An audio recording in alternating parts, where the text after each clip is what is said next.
অথচ ঔষধের দাম, খাদ্যের দাম যখন বাড়ে, আজ পর্যন্ত কোনো নিউজে দেখলাম না তাদের সাক্ষাৎ নিল যে কেন আপনারা খাদ্যের দাম বাড়ালেন। এই বাংলাদেশে যদি কোনো ব্যবসায়ীর মধ্যে অসহায় ব্যবসায়ী থাকে, সেটা হলো একমাত্র এই পোলট্রি খামারিরা। আজকে এই কথাটা কিসের জন্য বললাম, মানে পোলট্রি খামারিদের মাথায় তেল দিয়ে অন্য লোক কিন্তু লক্ষ লক্ষ টাকা কামিয়ে নিতেছে, আর পোলট্রি খামারিরা অসহায়ের মতো, বুদায়ের মতো শুধু খাইতে ঋণগ্রস্ত হইতাছে। এই কথা বলার কারণ, আজকে দেখলাম যে খাদ্যের দাম নাকি ঔষধের দাম বাড়তি, সেই জন্য প্রতিবাদ করতেছে। সেজন্য আজকে আমার এই ভিডিওটা বানানি। মূলত এই পোলট্রি আমি কিন্তু 10 বছর এখানে আমি লালন পালন করেছি এবং ব্যবসা করেছি। এই পোলট্রিটা মূলত কিন্তু আমারই ছিল। এখানে আমাদের 6-7 পাখি জায়গা আছে। এটা গল্পের কোনো কথা না, পরে ভাড়া দিছি। যাই হোক, আমি ব্যবসা কিছু বুঝি না যে আমি নিজে 7 বছর এই ব্যবসা পরিচালনা করছি। সেই গল্পটাই বলি।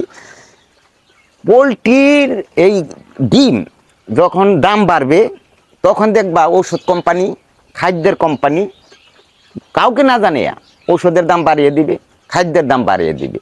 তারা মনে করে যে এখন পোলট্রি ডিমের দাম বাড়ছে, এখন খামারিরা খুশি। এই মাঝে যদি খাদ্যের দাম, ঔষধের দাম বাড়িয়ে দেয়, খামারিরা প্রতিবাদ করবে না। এই যে তাদের একটা চালাকি। অথচ যখন ডিমের দাম কমে আসে, খামারিরা প্রচুর লস খায়, তখন কিন্তু ওই ঔষধের দাম জীবনেও কমায় না, খাদ্যের দাম জীবনেও কমায় না। ওই খাদ্য যে রেট বাড়িয়ে রাখছি, ঔষধের দাম যে বাড়িয়ে রাখছি, তাদের আর কমানোর চিন্তা ভাবনা নাই।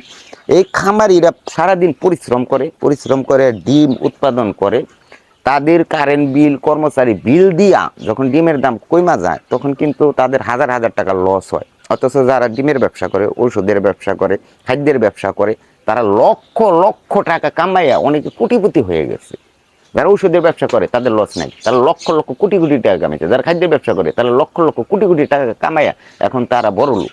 আর খামারিরা অসহায়ের মধ্যে শুধু পরিশ্রমী করে যাচ্ছে।